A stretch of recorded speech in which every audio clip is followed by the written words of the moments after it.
Good morning, everyone. You are very welcome for this session, and I am very happy to share teachings about Buddhism and about the life of the Buddha. So, if you have any questions, you can ask anytime. Anything related to Buddhism, meditation, mindfulness practice. So, the founder of Buddhism is the Gautama Buddha, and he was a royal prince. He was born in India at that time. Now that area is called Nepal. So when he was in the royal palace, he experienced all the luxurious things, all the happiness, but he was very wise to understand that these material things can only provide a temporary happiness.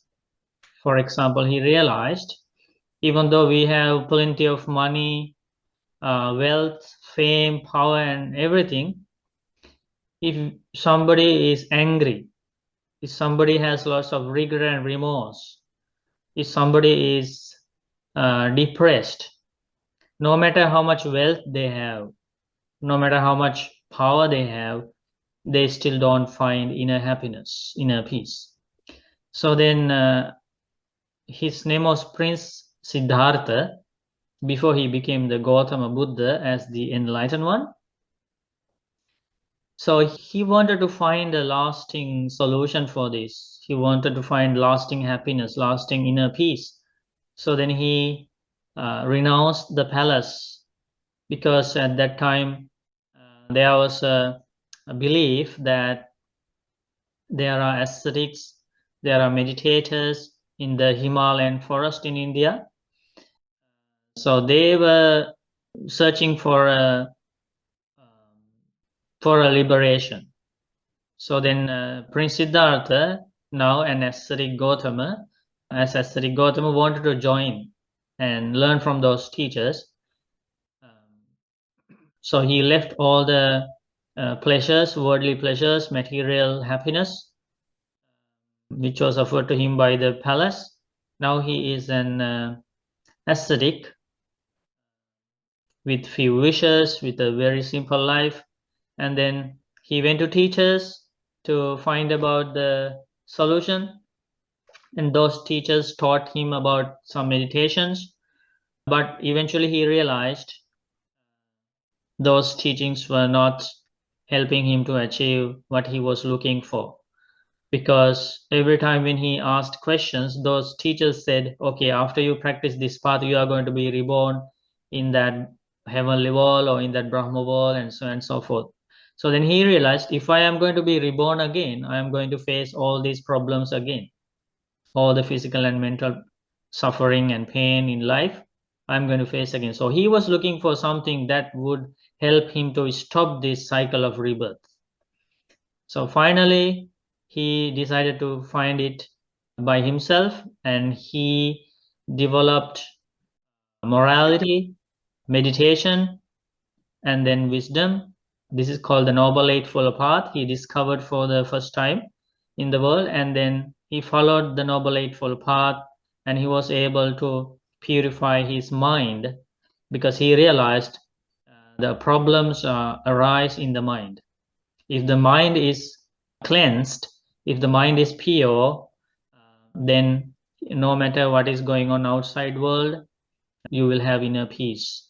And so when he went deep into this search of enlightenment, he realized if the mind can be fully purified with all the negative qualities, such as anger, hatred, jealousy, greediness, conceit, arrogance, and all these negative qualities, then this suffering would completely come to an end, and the cycle of rebirth will be ended, which he achieved when he was 35 years old, sitting under the sacred Bodhi tree at Bodh Gaya in India, and he became the fully enlightened Buddha. He realized the Four Noble Truths. I think you will definitely learn about the Four Noble Truths when you learn about Buddhism. It is the core teachings of the Buddha. the suffering, cause of suffering, end of suffering, and the way leading to the end of suffering. That is the Four Noble Truths. And then by realizing that, he became enlightened, and then he started teaching these teachings about inner happiness, which consists of meditation, mindfulness practice, wisdom, compassion, loving kindness. This teaching to the world for 45 years. 45 years, and when he was 80 years old, he attained final passing away without going to another life, and that was the end of his wandering of this cycle of birth and death. Okay, so that is a brief introduction about the life of the Buddha and how Buddhism came about. So now you are welcome to ask any questions. Okay. Yes, Nathaniel, go ahead. So, in a lot of religions that we've studied, and I think a lot of the central figures, they were like inspired by something, or they had like some kind of divine revelation. Like, was the Buddha inspired by a higher power in order to make this change, or like, how did this change end up? What made him decide? Yeah, so the only difference is that there was not such an higher power in the Buddha's case. There was very natural four situations led him to think about this deeply. The first thing was, for the first time, like, there was predictions that this Prince Siddhartha would leave the palace and become a hermit or a monk or eventually Buddha. So his father didn't want his son to renounce the palace. So what he did was, he didn't allow his son to go out of the palace for a long time. So when he was young, one day he got the opportunity to go out the palace and see outside world. And when he saw for the first time in his life, as a young man, when he saw an old person, somebody who has grown old, that was the first lesson for him, that this life is subject to change, and this life is doesn't provide permanent happiness. And the second day, when he went outside, he saw, these are kind of like highlighting things for the first time in his life, and he was shocked to see an old person for the first time in his life. And the secondly, he was shocked to see a sick person for the first time in his life, because everybody in his palace was young, healthy, good looking. That's what his father planned. So he didn't saw any suffering. But for the first time now, he saw a sick person, and he started to think about the true happiness of this life, the truth of this life. And then thirdly, he saw for the first time in his life a dead body, a dead man. So then he started thinking about the truth of this life. What happens, like, if we are all going to die, what is the point of this fighting, craving, and then he started to think about the truth. And then finally he saw a monk, not a Buddhist monk, because there was no Buddhism back then. So but there was a recluse with a shaven head and wearing a robe. Then he went to that monk and questioned, what are you looking for? And he said, I am finding the liberation, a different path to find true happiness. So those four things were the things that inspired the royal prince Siddhartha. And I think that's the answer for your question. Thank you. I've got a question. I've got a question from the back corner. You can't quite see him. His name is Evan. Go ahead, Evan. I was just wondering how long you've been studying your religion. Okay, could you hear back there, or can you please yeah, can you repeat? No problem. He said, how long have you been studying your faith? So I was born to a Buddhist family, so I basically from my childhood started learning about Buddhism. But I started learning about these deep teachings taught by the Buddha, the core of the Buddhism, when I was like around 15 years ago. Thank you. Thank you. I got a question right in front of you. Sorry, what are the gods of Buddhism? Gods? Yes. Yes. Yeah, the gods. Yeah. Okay. Yes, of course. Buddha teaches there is a cycle of realm. So in this realm of existence, there are these worlds, 5 worlds basically, according to Buddha's realization: hell world, animal realm, ghost realm, hungry ghostly realm, human world, and the heavenly world. So, but the only difference when you learn about, like, I know the class is about world religion, right? So when you learn about different religions, the only difference about these things in the Buddhism is that this heaven in Buddhism is not permanent, like the human world. Buddha teaches every world is like this human world, is there is a temporary time period for the being in the world. For example, now you are going to learn about karma, of course, when you learn about Buddhism. So our lifespan in the human world is decided by our karma. So those who have good karma coming from their past lives will get the opportunity to live longer, to live healthier. And like that, when somebody is reborn in the heavenly world, and the reason for reborn in the heavenly world, as Buddha explains, is your own good actions. It's not by prayers, according to the Buddha's realization. It's not by anything invisible. It's by your good actions, your kindness, compassion, helping others, volunteering, taking care of parents, respecting teachers, respecting elders, helping each other, and all these good actions will be the path to go to heaven, your own actions. So according to the karma you create by doing good actions will decide how long you are going to be in heaven.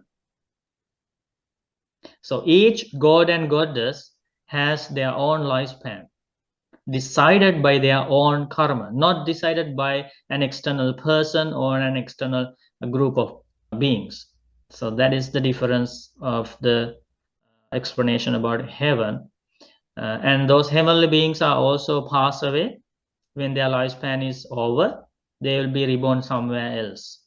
They will go to some higher worlds, or if they attain stages of enlightenment, they are not going to be reborn anywhere. And if their lifespan is over, if they didn't try to attain stages of enlightenment, they will go back to the lower realms, even gods and goddesses. Okay. Thank you. Sanchi in the back there. What's the process of becoming a Buddhist? Okay. So she asked, what's the process of becoming a Buddhist? Like, how does one convert? Okay. So basically, in our meditation centers, we have programs, weekly programs, we have monthly programs. We share these teachings with people. We have guided meditation classes. So people from various faiths, backgrounds, from different parts of the country, they join our programs. So, like, for example, Christian people join, Muslim people join, Hindu people join. Some people, they don't have any belief, they don't follow any religion. Those also join. Okay, so, and everybody is welcome. Programs are open to everybody. So when they join these programs for some time, in general, I'm telling you how it is happening in general. And when they learn these teachings, when they practice these teachings, and they find interesting, they find these teachings make sense, and they sometimes even experience they get some personal experience through meditation and other techniques of mindfulness. And then they would decide, okay, I want to practice this path seriously.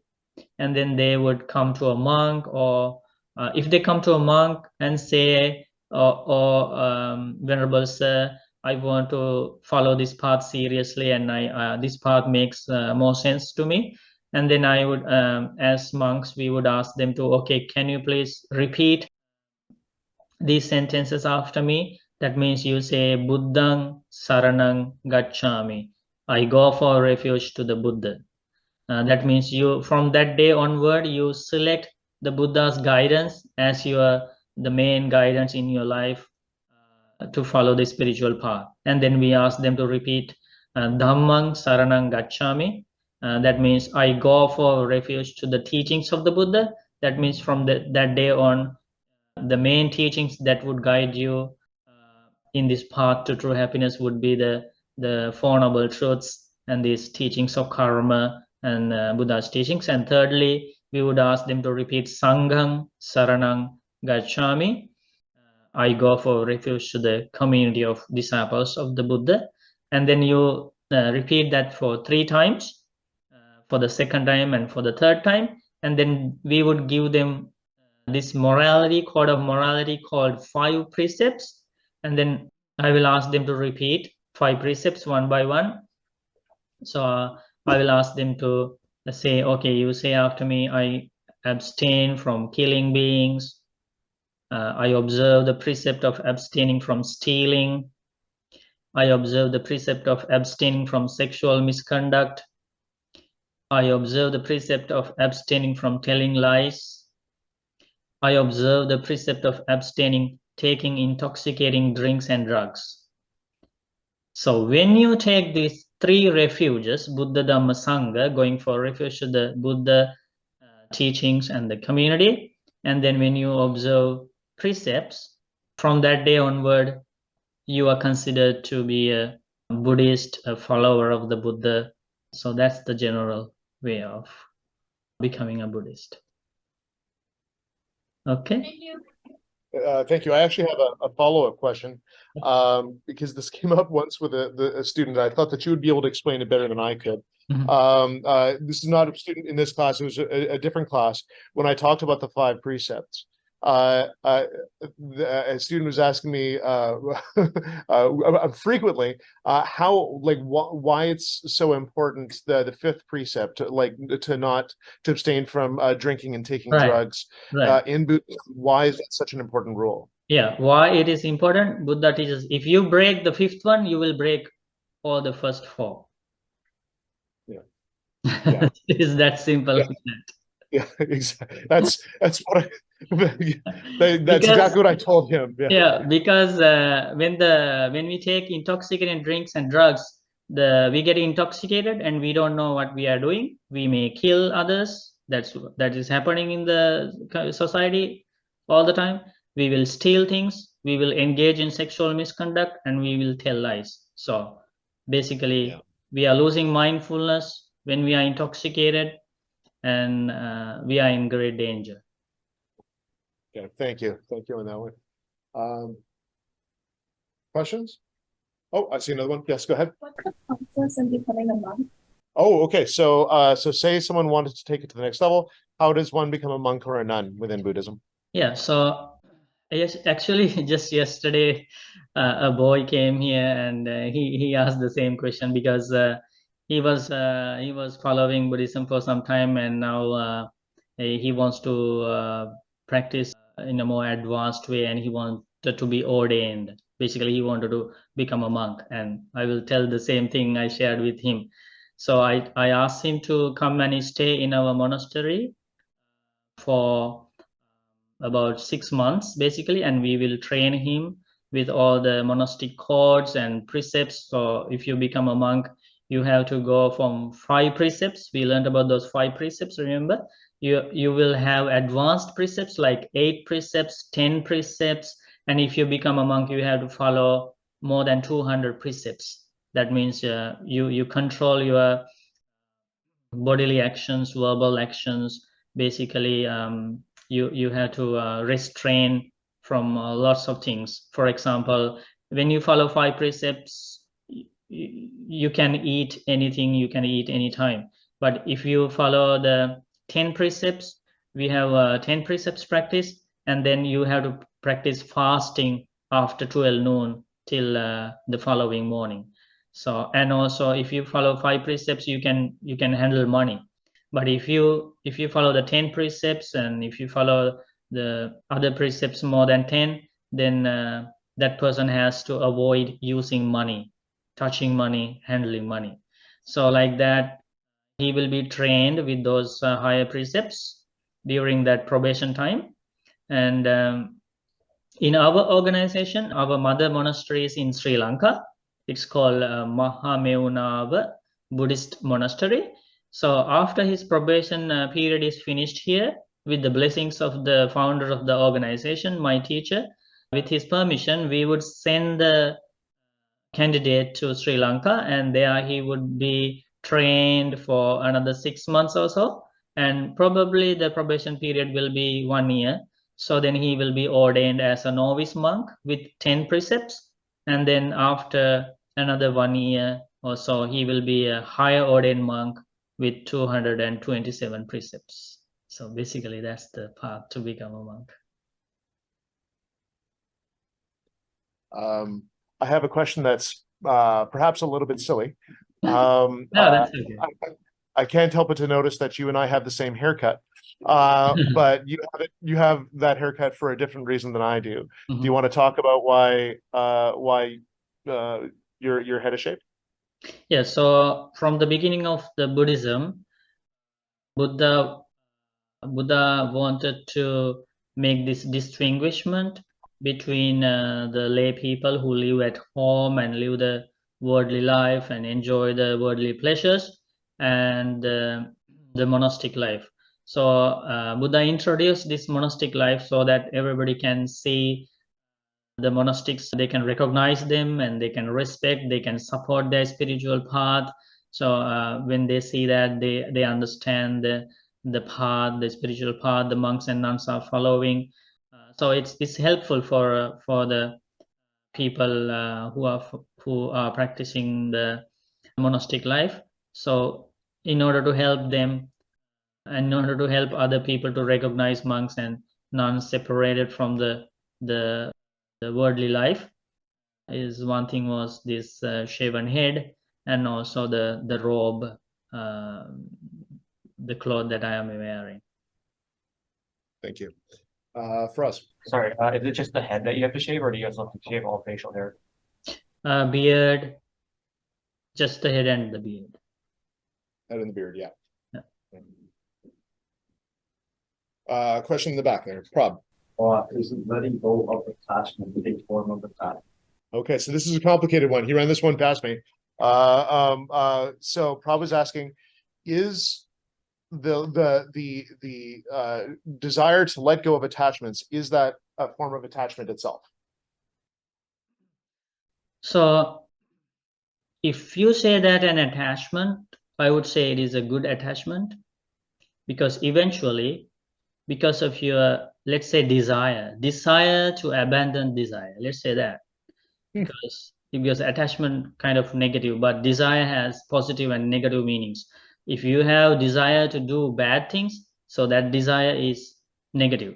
If you have desire to do good things, that desire is positive. For example, if you have desire for meditation, that's a good desire. If you have desire to help others, that's a good desire. So like that, you have, let's say you have a desire to abandon desire to attain enlightenment. And what will happen eventually? Because of that desire, you will do lots of wholesome things. You will add lots of noble qualities to your life, and you will practice the path to abandon desire. As a result, one day you will get rid of all the desires.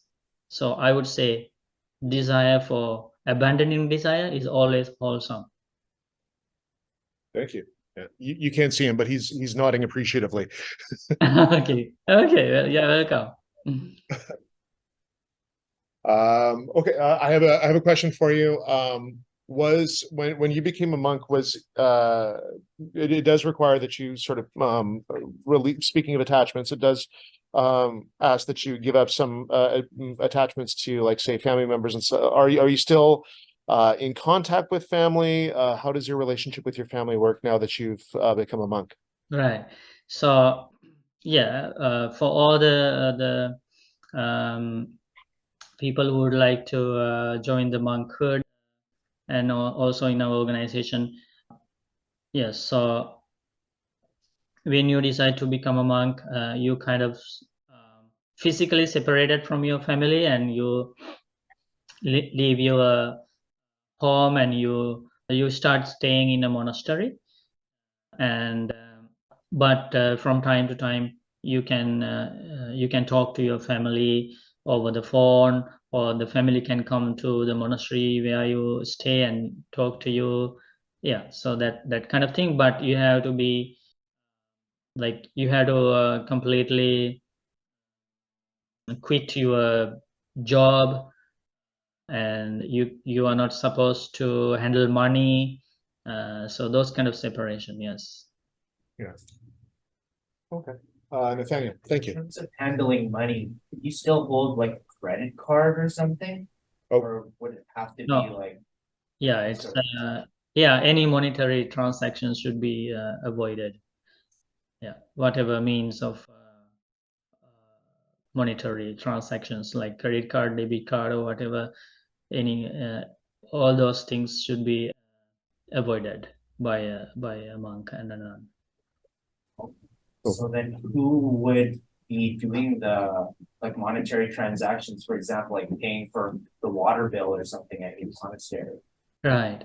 So that's why we are very grateful for the community, the people who join our programs. They learn the teachings from us, like you guys today learn about Buddhism.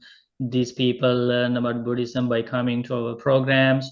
They learn about meditation. They meditate with us. We do guided programs, and we do all these programs free of charge. So the people who attend to those programs, they are so generous, and they are so grateful. They think they want to donate to the monastery, and at the same time they think that when you practice giving and sharing, when you give to charities, they think it's a powerful good karma.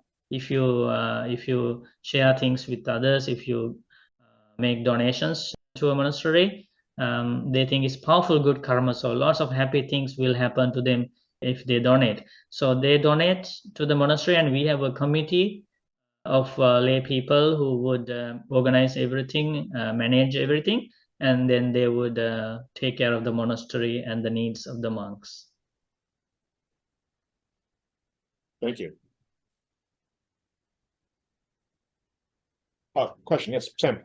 How common among Buddhists do you think it is to actually like abandon all desire successfully? Okay, so I don't know if you heard that. She asked, how common do you think it is amongst Buddhists to actually achieve the goal of abandoning all desire? How common? Yes. Like how, like how do we put this? Like is it easy to abandon? Yeah, I guess so. That That's kind of what we're thing? getting at. Yeah. Yeah.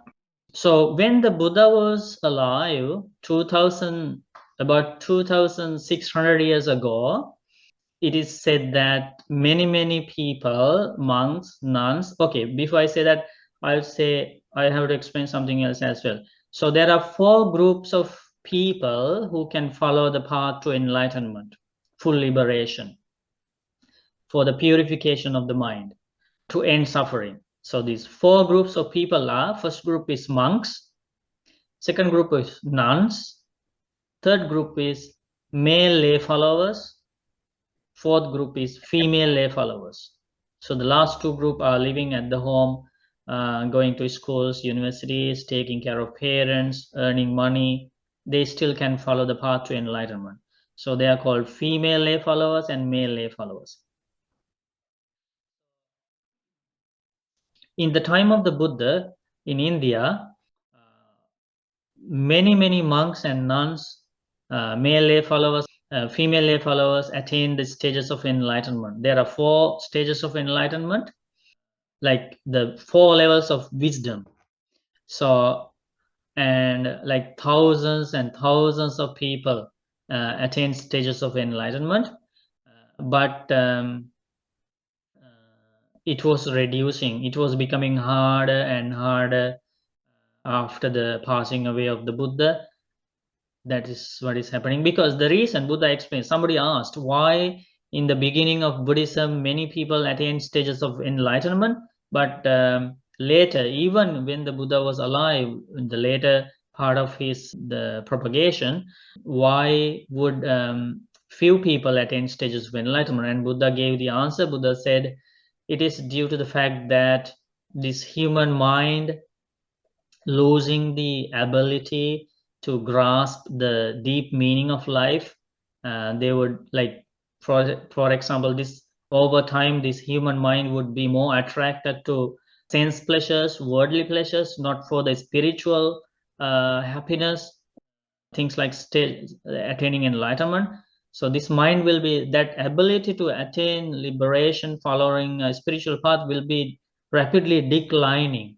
So that is one reason why it is getting like more and more difficult. And also the disappearance of the pure teachings of the Buddha, like misinterpretations widely spreading, and all these.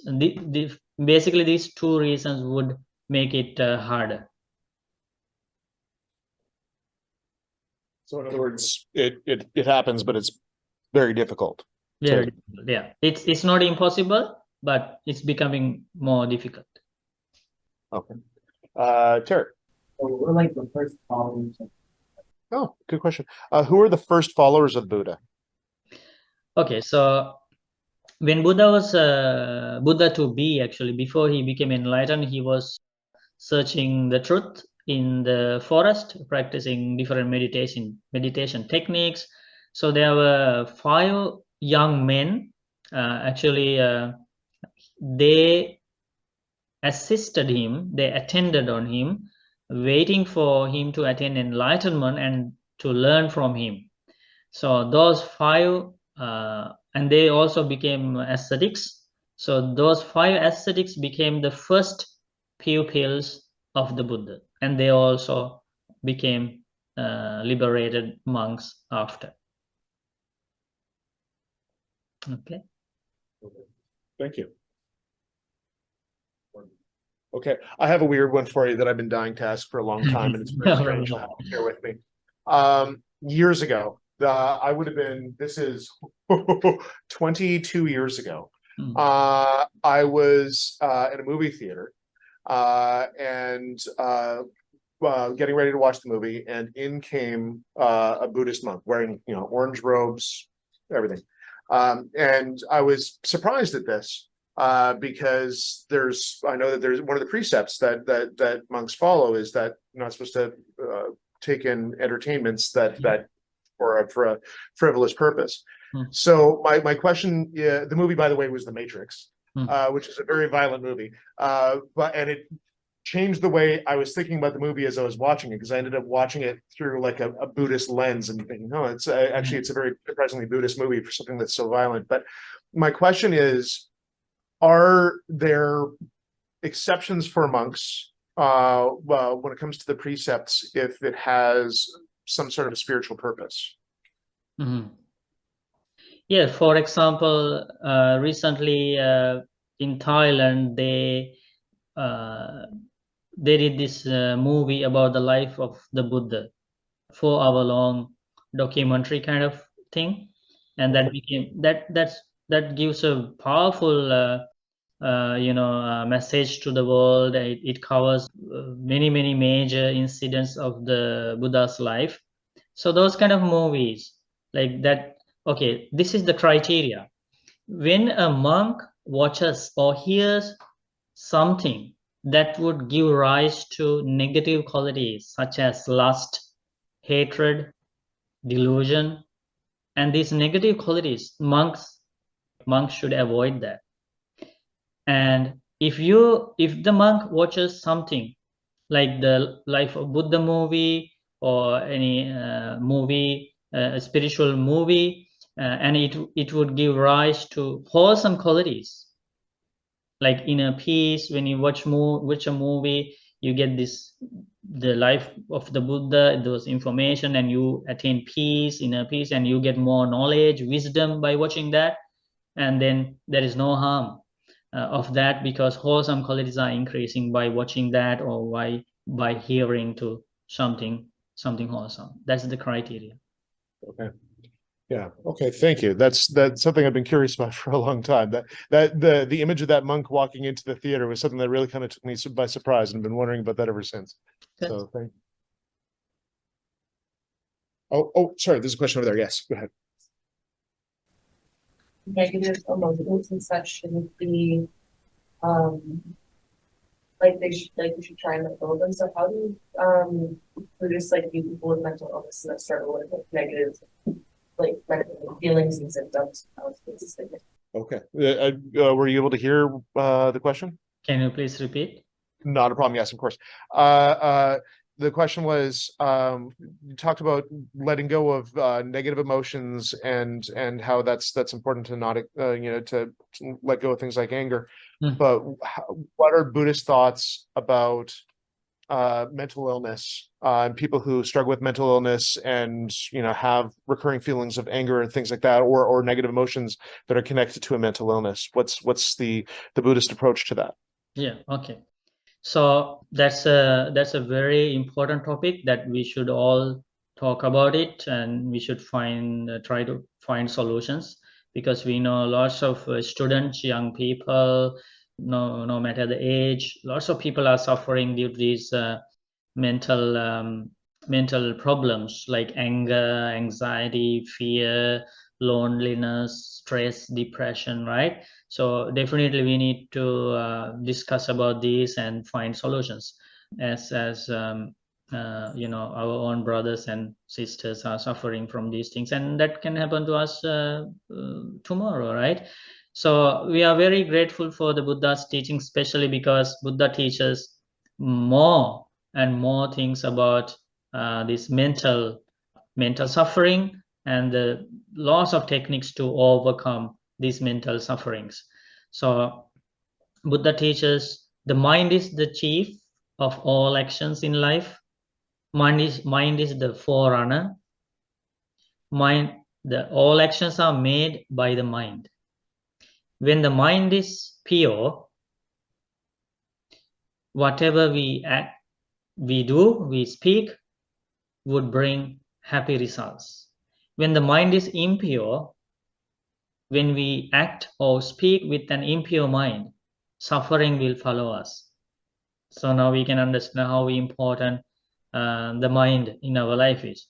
So those problems come to our mind not from outside, not an external, as Buddha teaches, not an external person putting those problems, those illnesses into our mind. So if they arise in our mind, then if we have a way out coming from our own mind, then the solutions are possible.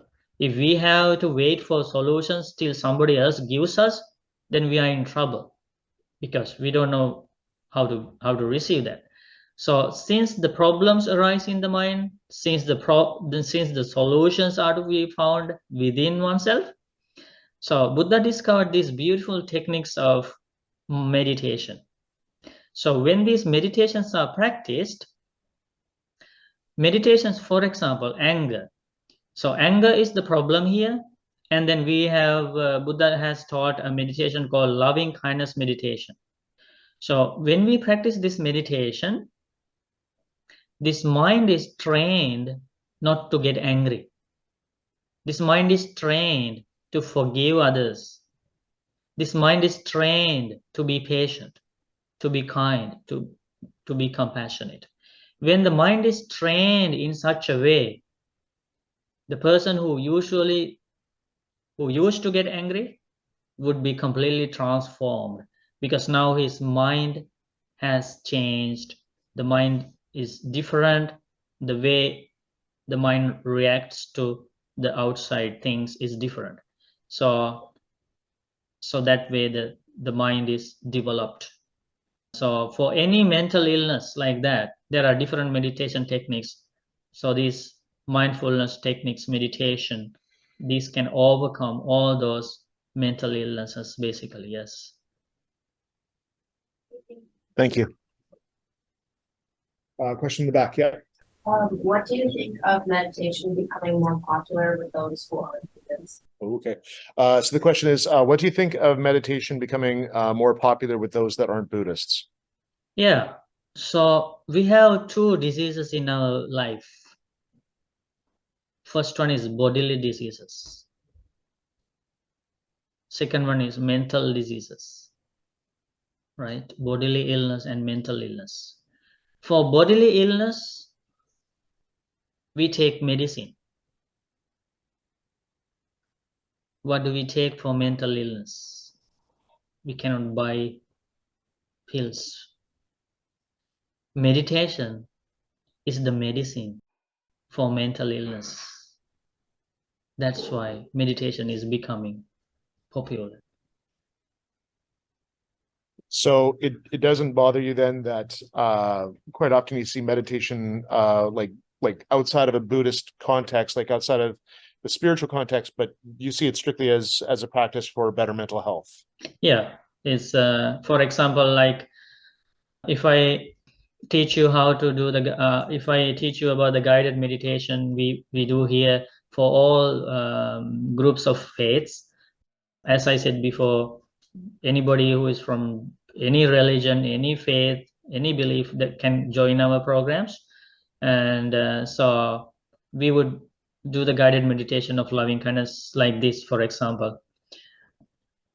And we would ask the participants to close their eyes gently,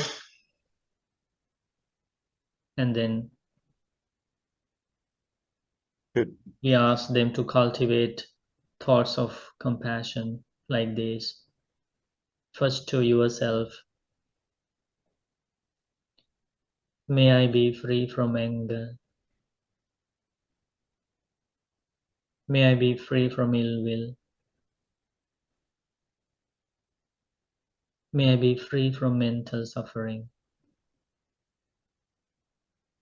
May I be free from physical suffering. May I live in peace. May I live happily. And then you cultivate thoughts of compassion towards your loved ones. May my parents, my mother and father, my teachers, my family members, and my friends be free from anger. Be free from ill will. Be free from jealousy. Be free from mental and physical suffering. May no danger come to them. May they live in peace. May they live happily. May all beings in this world be free from anger. Be free from ill will. Be free from mental and physical suffering.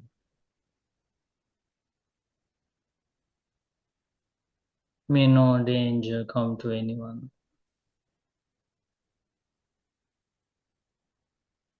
May all beings live in peace. Live happily.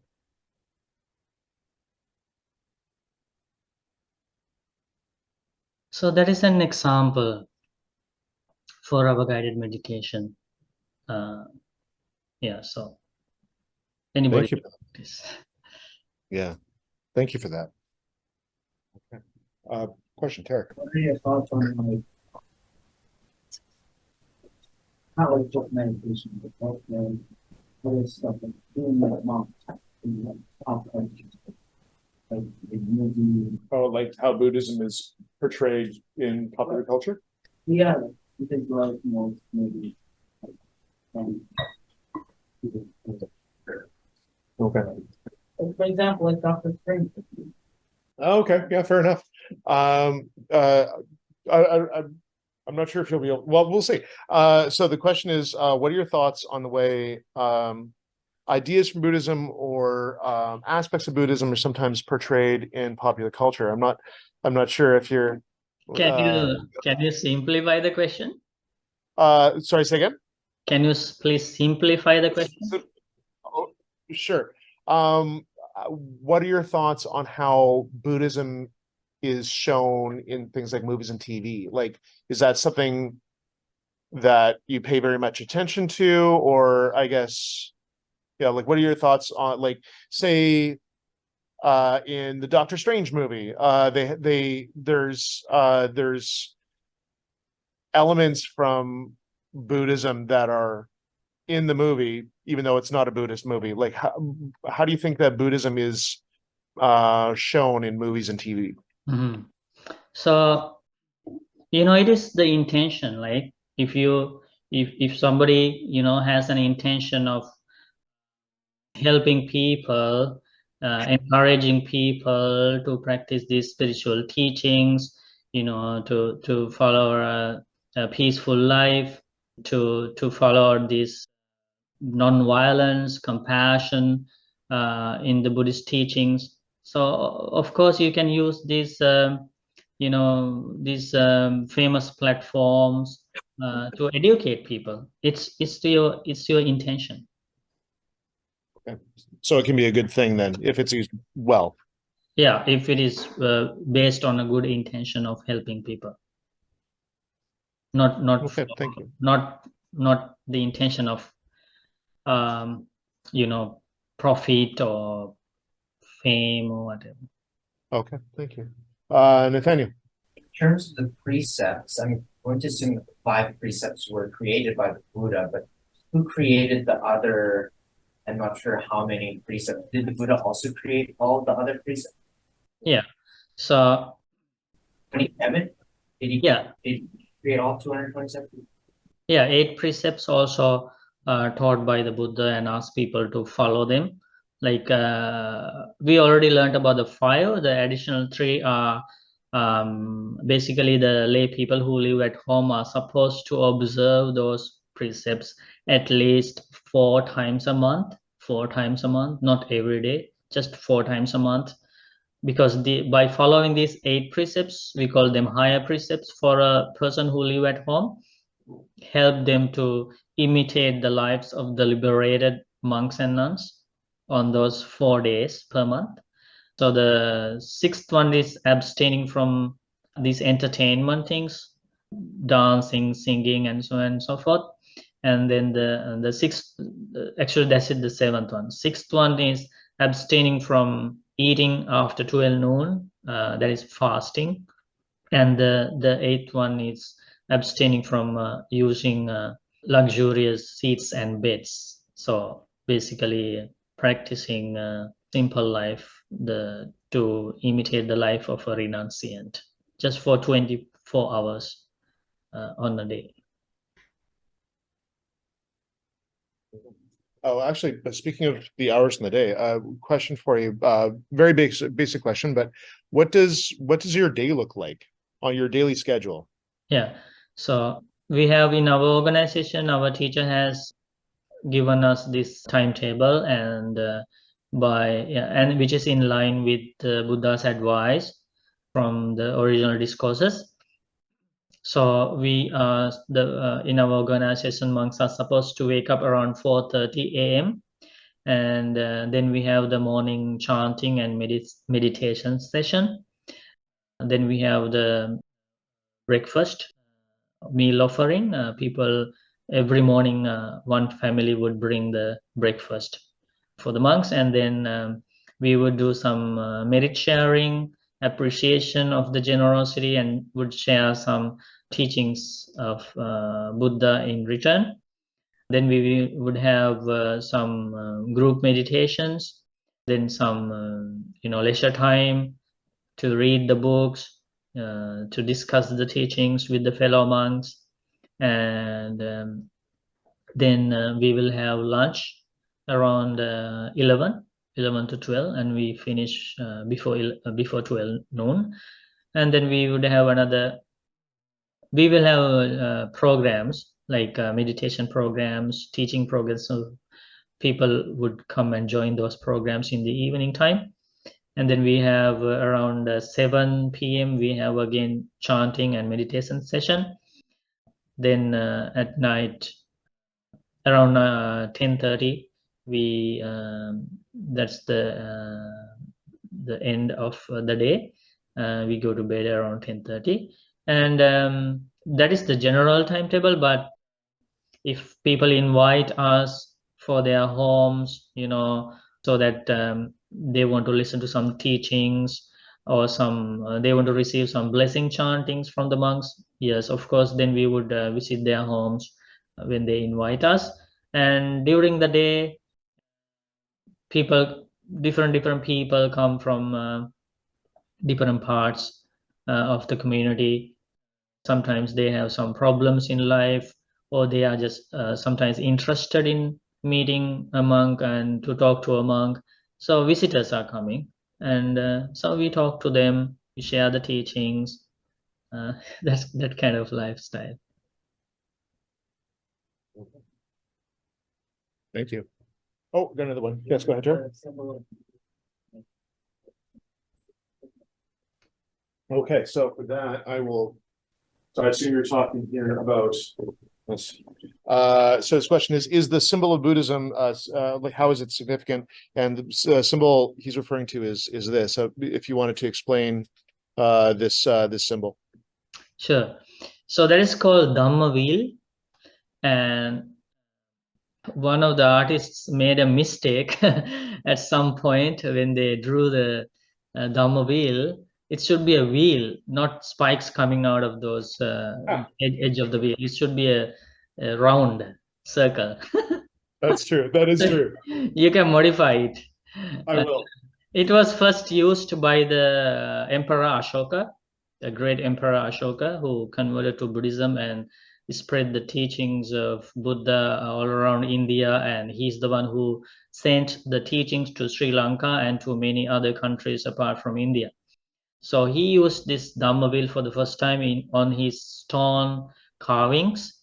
And so that Dhamma wheel represents the Buddha's propagation of the teachings, so that like a wheel turning without stopping.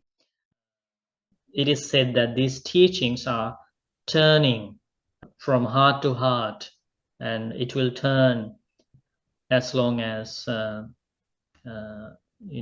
teachings are available. This Dhamma will be propagated. These teachings will be shared far and wide in the world. So that's the Dhamma wheel. Okay. Thank you.